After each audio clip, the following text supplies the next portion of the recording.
Hi everybody, this is Kingsley Thompson. I'm a student at Post University. For Dr. Christina Nelson's class Column 107, this is my informative speech. Thanks for being here. Today we'll talk about coffee. I entered the origins of coffee into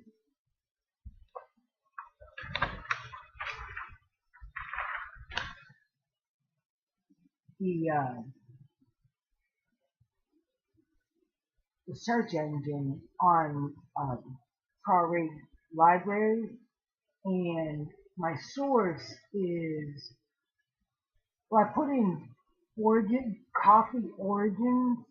My source is the Daily Mercury from August 9th of 2013, page 22. This was from an EBSCO host article written by Vicky Berardi. The abstract was that coffee trees produce their best beans when grown at a high altitude. What I learned is that coffee is grown in a tropical climate, actually close to the equator, between 25 degrees north and 30 degrees south latitude. They're called coffee cherries when they're picked off the tree and gathered. Coffee is grown in 60 countries, with the number one producer of coffee being Brazil. Get my notes closer to me. Brazil produces the most coffee. The coffee is also grown commercially in Mexico, Colombia, Yemen, and Kenya. The variables affecting coffee taste are the location that the coffee is grown in, the variety of the plant, the chemistry of the soil, the weather, especially amounts of rainfall and sunshine, which the coffee cherries receive. Precise altitude, the way the coffee cherries are produced after picking. In Mexico, they have high grown and high altitude, dark roast blend. Colombia is second in yearly commercial production of coffee cherries and coffee.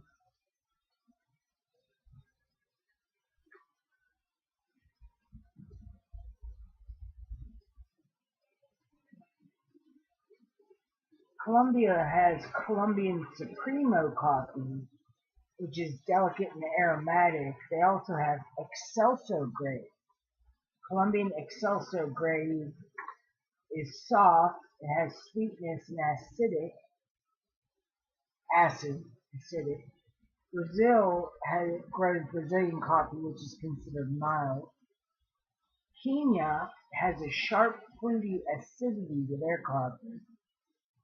It is grown on the foothills of Mount Kenya, the coffee.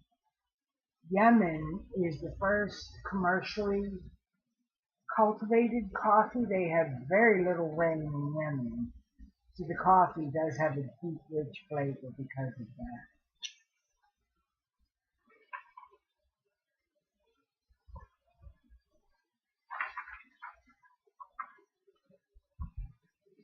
When I was about 21 years old, I would get up in the morning and drink a beer. I drank all day and all night long. I don't know how I functioned. But I got to the point where I could no longer drink any more beer or any kind of alcohol or drugs. So I latched on to coffee. Also tea, because I grew up in an English household and we drank a lot of hot tea, iced tea, with tea. But once I stopped drinking alcohol, it was coffee that I latched on to. When I first started drinking coffee, it was for the effect, not for the taste. So I put a lot of cream, a lot of sweetener in it. Now, today, coffee is a necessity in the morning. I mean, I actually wake up excited to get my coffee. Sit in my chair, waiting for the coffee to finish brewing with bated breath because I can't wait for that coffee to be done so I can have some. My husband and I drink Maxwell House now. It really is the only one I'll buy. I buy the original roast. It was the most enjoyable to me. And these containers are good for using them to make powdered milk or using them for some other purpose when you're done with them.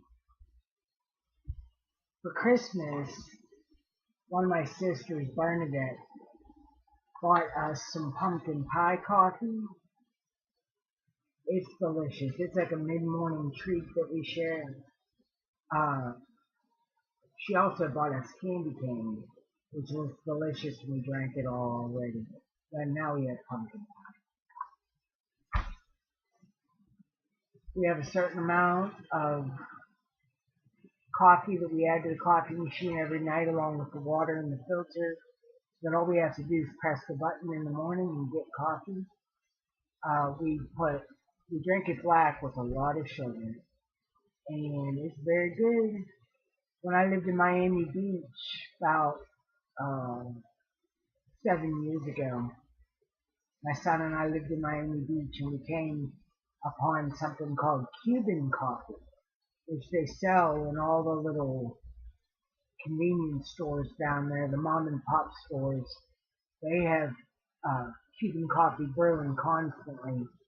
They put it in a little styrofoam, like looks like a soup cup, and they give you a little shot glasses, like plastic shot glasses with it. And so when you go out into the street with your Cuban coffee, people gather around and you share your Cuban coffee with everybody, and everybody shares with you. It's really dark and steamy and sweet. It's great. They actually have flavors Cafe Peon, Pilon, excuse me, and I can't remember the other one. Yuba coffee, kind of espresso. They sell it up in the grocery stores here in Myrtle Beach, South Carolina, but down in Miami Beach, you can get anything Cuban if you want. Well, sure do enjoy my coffee. Today is my 50th birthday, so I'm very grateful today. And I got a call from my sister and my brother this morning. It was great while I was drinking coffee. And I don't think I could be without it. We have a friend, my husband Pat and me, a married couple named Hugh and Harriet. And Hugh is in his 80s, going strong, but he said that he got to a point in his life where he had to stop drinking caffeine coffee, and it was terrible. He had to start drinking decaf, and he went through terrible headaches. I could just imagine without coffee and sugar what I'd be like.